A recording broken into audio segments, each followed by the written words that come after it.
Welcome everyone, I'm your host, Andrea Cano with Summit K-12, and today we're at the La Cosecha Media Lounge.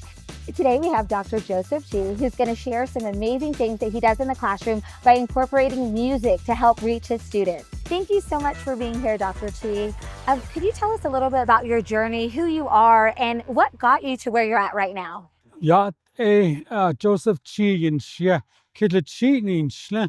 Do Totsoni was Chee, She, that's a Chee, Dot last Chee, that's another, like a landa na sha. Partners, Zani, but touch it setta, Dean, Hashen, but Linash, any Dr. Terry Chee was, yeah. Thank you for inviting me here. I just introduced myself. My name is Joseph Chee. I'm from Mini Farms, Arizona originally, but reside in New Mexico and teach at Career Prep High School. And I'm working with Central Consolidated School District. I teach Navajo language and culture, and I've been doing that for almost 40 years now. And I really enjoy doing my best to retain our language and our culture.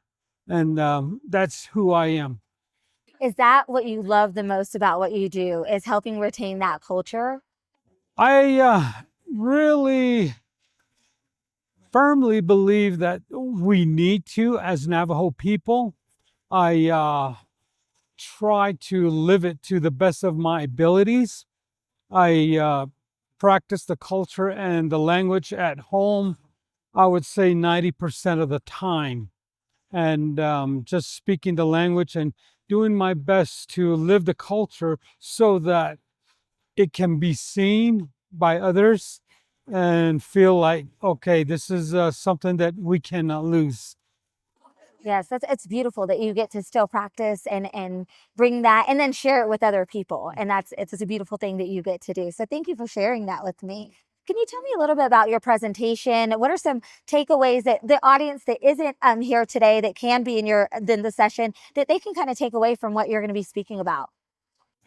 I will be talking about how to use Navajo traditional songs into developing a guiding pathway for young people, and even people who have already went through the exercises of getting a post-secondary degree, because it seems like it's never ending regardless of how far you go in the educational world.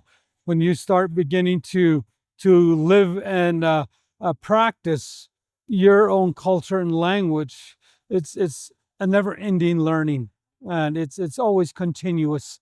So much to learn.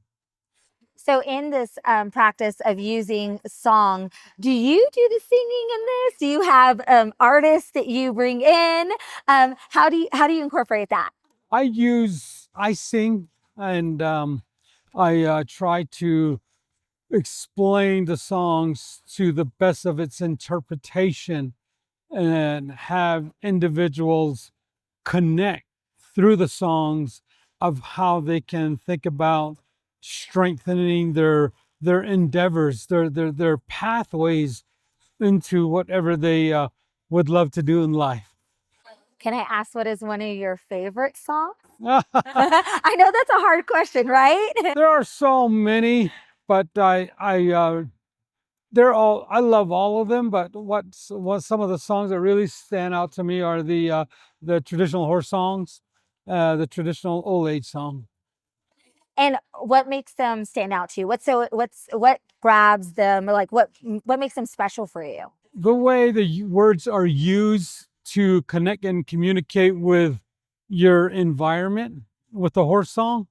And then with the old age song, it has so many words in there that will allow you to think and contemplate on words that will help you strive towards 102 or past 102. And that's our goal for our people, is to reach 102.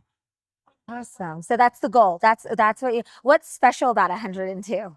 It all goes back to our origins, into our origin stories when the first Navajo shoe games were played, and there were 102 yucca stems that were used as counters, and there was 100 in a bundle that were the same size, and there were 2 extra long ones, which are called bicho, the grandparent, and that is used to at least have a foresight on some of the things that you'd love to do in life, and how to accomplish it, reflect on it, and continue to go forward. It's not like, okay, I got my degree, I got my diploma, this is it, I'm going to have a career, and it doesn't end there. It's a continuous process.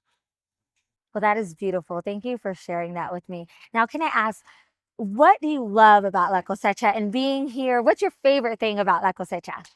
I get to meet all different minorities. It's just, it's the language. You hear so many languages, and I know that our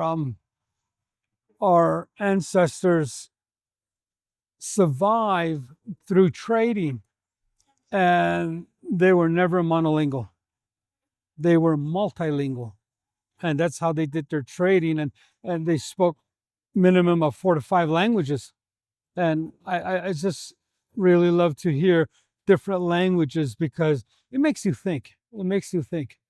It's beautiful. It's beautiful to hear the different languages and exchange cultures and learn. Like I'm learning so much from you right now, and it's like, and it touches me because I'm like, that's so beautiful, and I want to learn more, and it just makes me want to learn more. So thank you for sharing that, and thank you so much for being here today. And I look forward to hearing how great your presentation goes. Nakoshin. And thank you everyone for tuning in to another episode of La Cosecha Media Lounge. I'm your host, Andrea Cano, and remember, keep learning, stay curious, y hasta la próxima, disfruta el viaje.